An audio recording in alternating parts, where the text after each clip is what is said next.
Okay, so first thing we're going to make today is a savoury cheese scone. I'm just going to run through the ingredients here. This mixture that we're making should make you approximately 10 scones depending on the size of your cutter. So we'll just run through the ingredients very quickly. We've got 225 grams of self-raising flour, which I've already put a little pinch of salt into.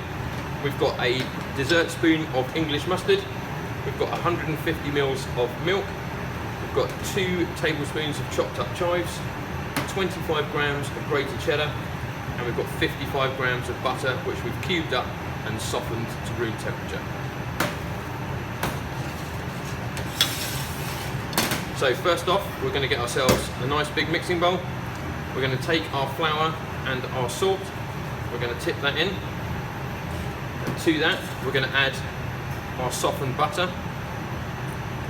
And why is it so important to soften it, John? Because if you put this in cold, it's going to take a while for the butter to soften up and mix with the flour. You want to be able to mix that flour and butter straight away. So we're going to go in with our fingers, and just with the tips of our fingers, we're going to mix in the butter, salt and the flour.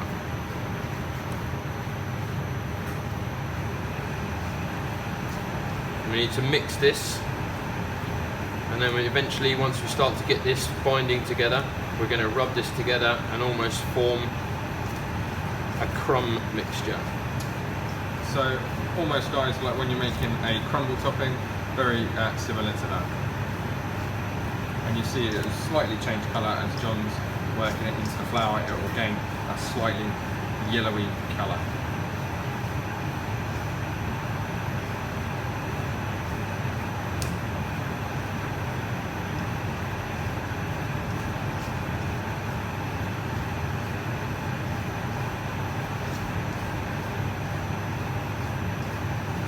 Okay, one of the other reasons that we can do this as well is this actually helps you make sure that you've got no big lumps of butter in your mix. Fantastic.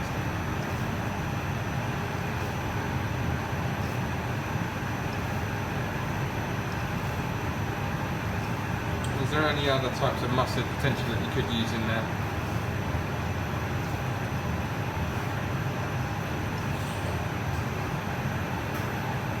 So we've got English mustard in here today. That will give it a nice punchy flavour, whereas you could use subtle mustards like a Dijon, for example, which is a bit lighter and less powerful.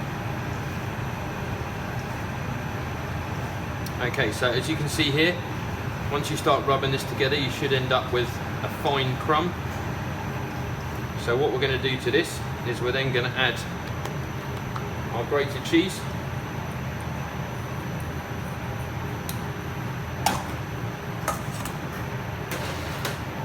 We're going to add our mustard. We're going to add our chives. And then before we add the milk, we're just going to mix this all together so that we get a nice even mix before we add the liquid. Make sure you get that mustard nicely mixed in as well. You don't want a big clump of mustard.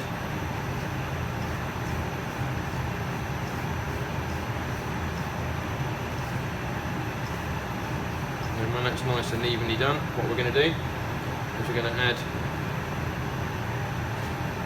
half of our milk to start with. Just mix that in. So obviously, John, we are demoing a very small batch of this.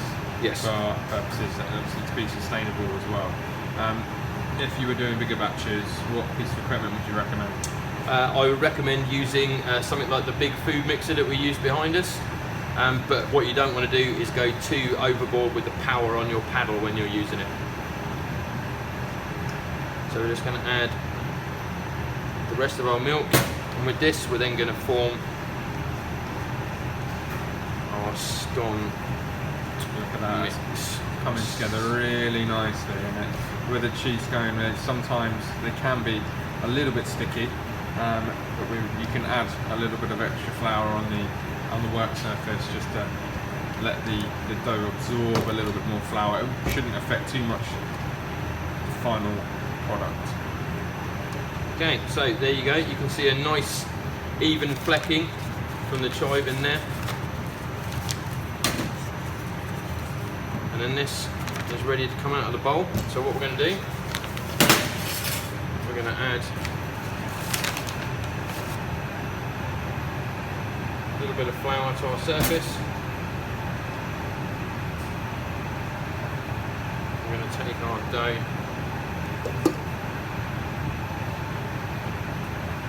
and as we just mentioned, just that little bit of flour just takes the stickiness off of the edge, which makes it a lot easier for us to work with.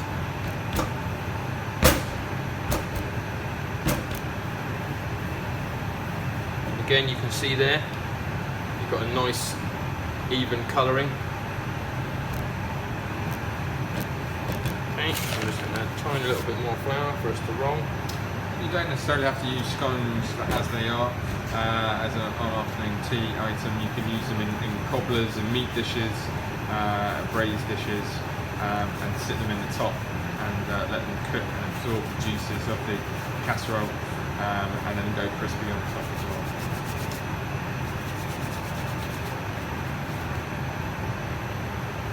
Okay, so we're going to take our rolling pin. Just going to move these other bits out of the way.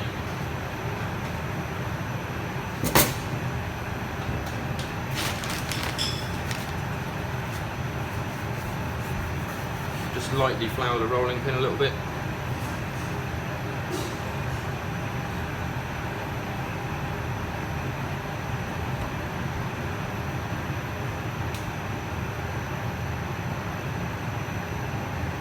You're probably going to want to roll that out. That's probably about 7 or 8 millimeter thickness to give us a nice depth.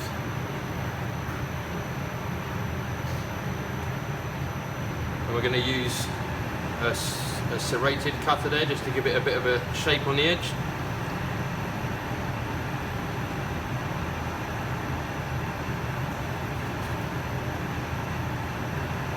You can use different shapes and sizes if you wish, depending on your dish or your costing, for example.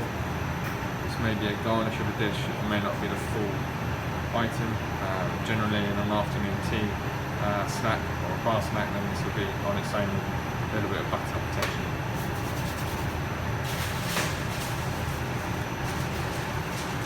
Okay, so we're just going to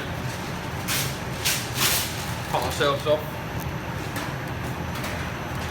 a strip of baking paper.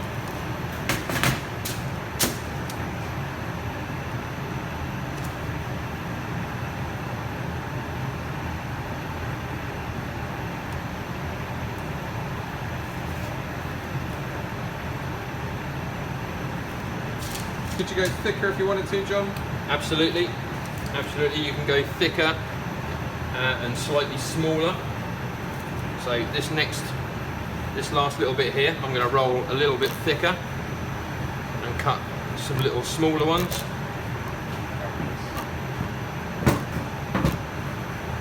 So if we take this sort of thickness, we're probably looking at about Fingernail? Yeah, about 12 millimeters, just over a centimetre thick. And then we're going to use a slightly smaller cutter, just a straight edge.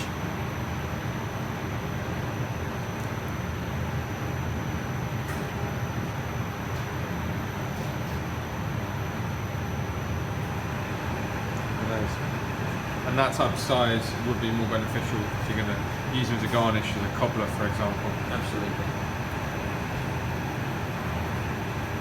Again, we'll probably just flatten this out. Should there be any waste Two more small with the scones, John? Minimal. You might get a little bit once you've started going, but basically you can just work your way through the batch.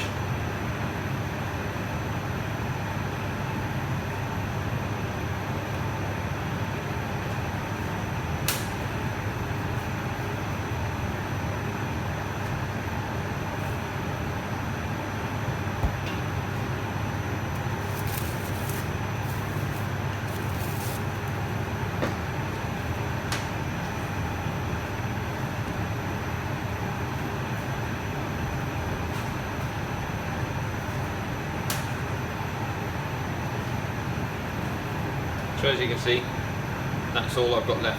And you could potentially use that as a tester, couldn't you? Absolutely.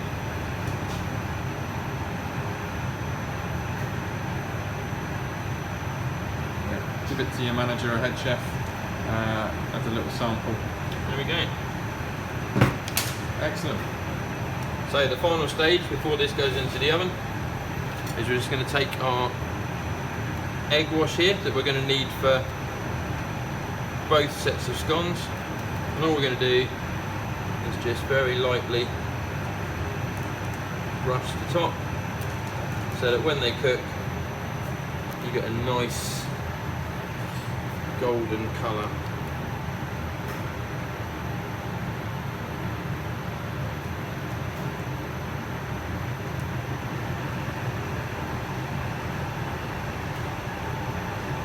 Be careful not to go too thick with the egg wash glaze, otherwise you'll end up with a very dark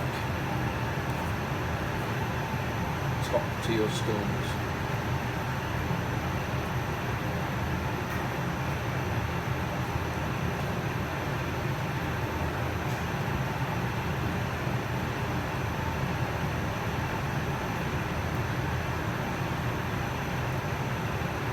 Excellent. So this will give it a nice glaze when it's finished, a nice colour on top. What would you recommend temperature-wise, John? For We're going to put these in the oven at 200 degrees, and then we're going to put them in for probably about 12 minutes to start, and then we can obviously gauge it looking into the oven and see how they are and adjust if needed.